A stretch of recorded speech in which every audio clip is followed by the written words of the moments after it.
નમસ્કાર. આજે આપણે આ વિડીયોમાં રંગ એટલે કે અંગ્રેજીમાં કલર વિશે માહિતી જોઈશું. કોમ્પિટિટિવ પરીક્ષા એટલે કે એક્ઝામમાં કોઈપણ વિષયમાંથી કોઈપણ પ્રશ્ન એક્ઝામિનર પૂછી શકે છે.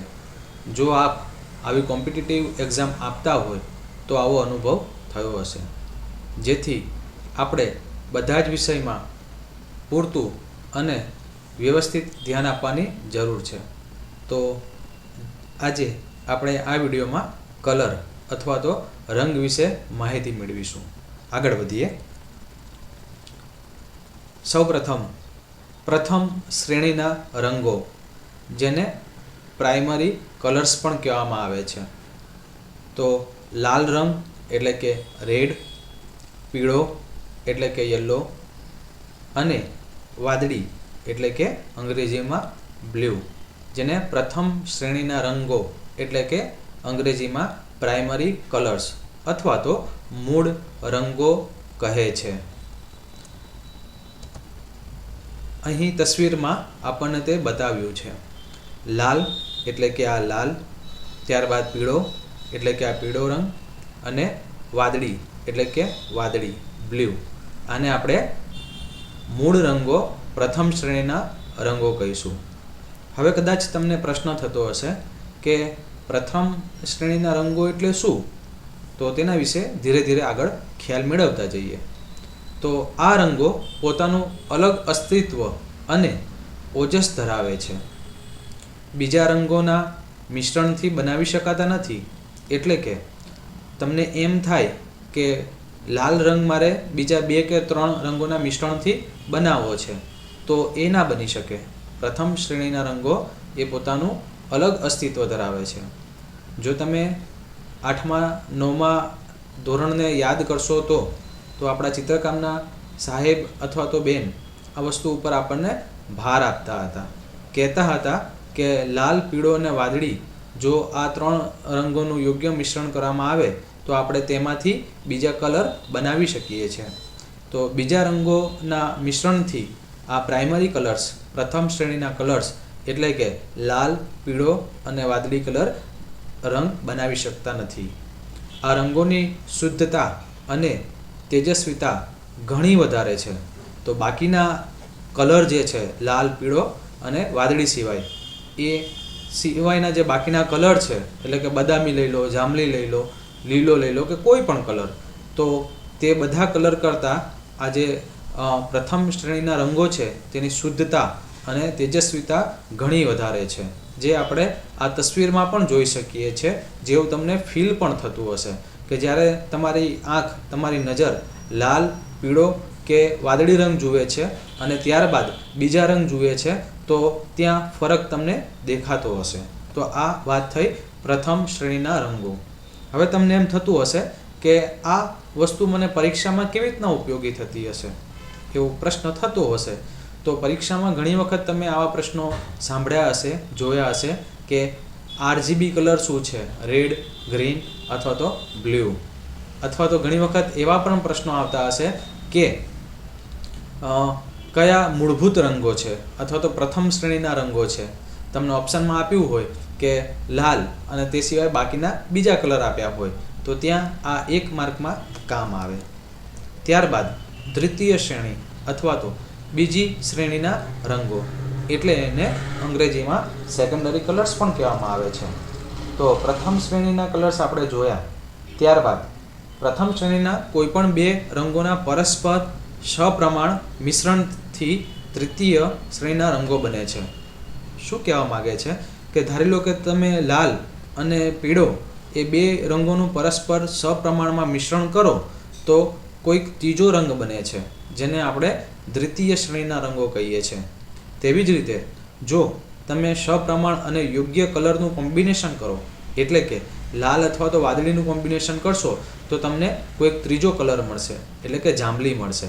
તો જો કોઈ 2 કલરના કોમ્બિનેશનથી, સપ્રમાણ કોમ્બિનેશનથી જો તમને ત્રીજો કોઈક રંગ મળે તો તેને આપણે કહીશું દ્વિતીય શ્રેણીના રંગો. પ્રથમ શ્રેણીના મૂળ રંગો કરતાં દ્વિતીય શ્રેણીના રંગોમાં શુદ્ધતા અને તેજસ્વીતાનું પ્રમાણ ઓછું હોય છે. હમણાં આપણે જોયું કે પ્રથમ શ્રેણીના રંગો જે આ 3 છે, લાલ, પીળો અને વાદળી, તેના અંદર તેનું શુદ્ધતાનું અને તેજસ્વીતાનું પ્રમાણ ખૂબ જ વધારે હતું. હવે જેમ આપણે આગળ જતા જઈશું એમ જે પણ કલર આવશે એમાં તેની શુદ્ધતા અને તેજસ્વીતાનું પ્રમાણ ધીમે ધીમે ઘટતું જશે, ઓછું થતું જશે. તો પરીક્ષામાં આવો એક પ્રશ્ન પૂછાય કે નીચેનામાંથી કયો રંગ અથવા તો કયા કલર નું તેજસ્વીતાનું પ્રમાણ સૌથી વધુ છે? ઓપ્શન તમને આપ્યો હોય વાદળી, બદામી, ચટણી અને લીલો. તો હવે કદાચ તમને તેનો જવાબ આવડતો હશે. એટલે કે આપણે એમ કહી શકીએ, જો યોગ્ય રીતે અને પ્રમાણસર લાલ વત્તા પીળો એટલે કે લાલ અને પીળો કલરનું મિશ્રણ કરવામાં આવે. આપણને યાદ છે કે 7મા 8મામાં આપણા સાહેબ, ચિત્રકામના સાહેબ કે બેન આપણને આ વસ્તુ બતાવતા હતા કે એક વાટકીમાં તમે લાલ અને પીળો કલર, એક ડીશમાં, કલર ડીશમાં તમે લાલ અને પીળો 2 કલર લેવાનું કહેતા હતા અને તેમાંથી આપણને એક ત્રીજો કલર કરીને બતાવતા હતા, રાઈટ? તો લાલ અને પીળો જો બેનું કોમ્બિનેશન કરવામાં આવે તો કયો કલર જનરેટ થશે? કયો કલર મળશે? તો કેસરી મળશે, જેને આપણે અંગ્રેજીમાં ઓરેન્જ કહીએ છીએ. તો પરીક્ષામાં આમ પણ પૂછાયું હોય કે લાલ અને પીળો બેનું કોમ્બિનેશન કરતાં તમને કયો કલર મળે? નીચે ઓપ્શનમાં આપ્યા હોય કેસરી, બદામી, વાદળી કે પીળો. તો જેથી આપણને પીળો તો ના હોય પણ ચટણી એવો કોઈ કલર પૂછી દીધો હોય. તેવી જ રીતે પીળો અને વાદળી એટલે કે આ પીળો અને આ વાદળી, આ 2 કલરનું વ્યવસ્થિત કોમ્બિનેશન કરવામાં આવે તો આપણને લીલો કલર મળે, જેને આપણે અંગ્રેજીમાં ગ્રીન કલર કહીએ છીએ. તો આ 2 કલરનું કોમ્બિનેશન કરતાં ત્રીજો કલર મળે, જેને આપણે લીલો કલર કહીએ છીએ. બરાબર? આગળ વધીએ. વાદળી અને લાલ કલર. ક્યાં છે વાદળી કલર? તો આ વાદળી અને આ લાલ એટલે કે રેડ એન્ડ બ્લુ કલરનું જો પ્રોપર કોમ્બિનેશન કરવામાં આવે પ્રમાણમાં તો આપણને કયો ત્રીજો કલર મળશે? તો એક્ઝેક્ટલી જાંબલી કલર મળશે, જેને આપણે પર્પલ કલર પણ કહીએ છીએ, જાંબલી કલર. તો આમ કેસરી કલર, લીલો કલર અને જાંબલી કલર એ દ્વિતીય શ્રેણીના રંગો છે. અને ત્રીજું આવે છે, છેલ્લું આવે છે, જેને આપણે કહીએ છીએ તૃતીય શ્રેણીના રંગો. તો તેના વિશે ખ્યાલ મેળવીએ. બીજી શ્રેણીના 2 રંગોના પરસ્પર સપ્રમાણ મિશ્રણથી બને છે. તો બીજી શ્રેણીમાં આપણે શું જોયું હતું કે લાલ, પીળો અને વાદળીના કોમ્બિનેશનથી જે કલર મળે એને આપણે દ્વિતીય કલર કહેતા હતા. હવે તૃતીય શ્રેણીના રંગોમાં શું આવે? તો બીજી શ્રેણીના કલરના કોમ્બિનેશનમાં, એટલે કે આ બીજી શ્રેણી દ્વિતીય શ્રેણી છે, આ 2 કલરનું કોમ્બિનેશન કરીએ તો આપણને હજુ પણ કોઈ ત્રીજો કલર મળશે. બરાબર છે? તો એ જો દ્વિતીય શ્રેણીના કોમ્બિનેશન કરતાં આપણને જો ત્રીજો કોઈ કલર મળે તો એને આપણે તૃતીય શ્રેણીના કલર તરીકે કહી શકશું. તો ચાલો એ જોઈએ.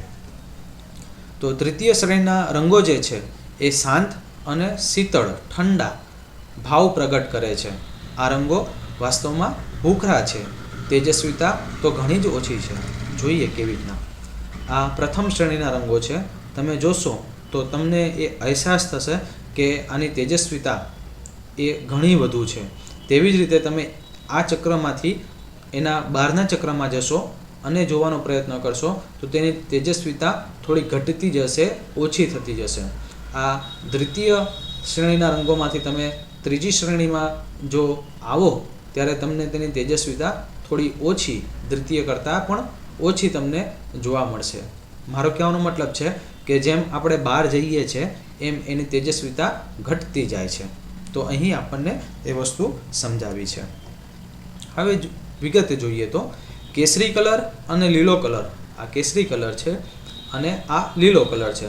આ કયા શ્રેણીના કલર કહેવાય? તો દ્વિતીય શ્રેણીના કલર કહેવામાં આવે. તો કેસરી વત્તા લીલો, તો એક્ઝેક્ટલી જો પ્રોપર તમે એનું કોમ્બિનેશન કર્યું હશે કલરનું પ્રમાણ તો તમને ચટણી કલર મળશે, રાઈટ? એટલે આવો કલર જનરેટ થશે. ક્યારે? જ્યારે તમે કેસરી વત્તા લીલોનું યોગ્ય પ્રમાણ કરશો ત્યારે. તેવી જ રીતે લીલો કલર વત્તા જાંબલી કલર, એટલે કે આ લીલો કલર અને આ પર્પલ એટલે કે જાંબલી, ગ્રીન એન્ડ પર્પલ. જો એનું યોગ્ય પ્રમાણ કરવામાં આવશે તો તમને પથ્થરિયો કલર મળશે. બરાબર છે, પથ્થર, સ્લેટ. તેવી જ રીતે જાંબલી કલર, આ જાંબલી કલર દ્વિતીય શ્રેણીનો જાંબલી કલર વત્તા કેસરી કલર દ્વિતીય શ્રેણીનો કેસરી કલર. જો આ બેનું પ્રોપર કોમ્બિનેશન થાય તો આપણને ત્રીજો એટલે કે તૃતીય શ્રેણીનો એક નવો કલર મળશે, જે આપણે બદામી કલર તરીકે ઓળખીએ છીએ, એટલે કે બ્રાઉન કલર કહેવામાં આવે છે. તો આમ ચટણી, આ ચટણી, પથ્થરિયો, આ પથ્થરિયો અને બદામ એ તૃતીય શ્રેણીના રંગો છે. પરીક્ષામાં તમને ગમે તે રીતે પૂછે કે નીચેનામાંથી કયો તૃતીય શ્રેણીનો રંગ છે અથવા તો તૃતીય શ્રેણીનો રંગ નથી, તો હવે ધીરે ધીરે એ તમને આવડતું જશે. જો તમને અમારો આ વિડીયો પસંદ પડ્યો હોય તો જરૂરથી એક શેર અને એક લાઇક કરવા વિનંતી. તે ઉપરાંત તમારી જરૂરિયાત મુજબના જો કોઈ વિડીયો અમારા યુટ્યુબ ચેનલમાં ના હોય તો તમે એ વિડીયો માટેનો એક રિક્વેસ્ટ ઈમેલ અમને icangetjob@gmail.com ઉપર મોકલી શકો છો. આ માહિતી બનાવવા માટે ગુજરાત રાજ્ય શાળા પાઠ્યપુસ્તક મંડળ ગાંધીનગરના પુસ્તકનો ઉપયોગ કરવામાં આવ્યો છે. તેના રેફરન્સથી આ માહિતી આપણે રજૂ કરી શક્યા છીએ. આ વિડીયો જોવા માટે આપનો ખૂબ ખૂબ આભાર.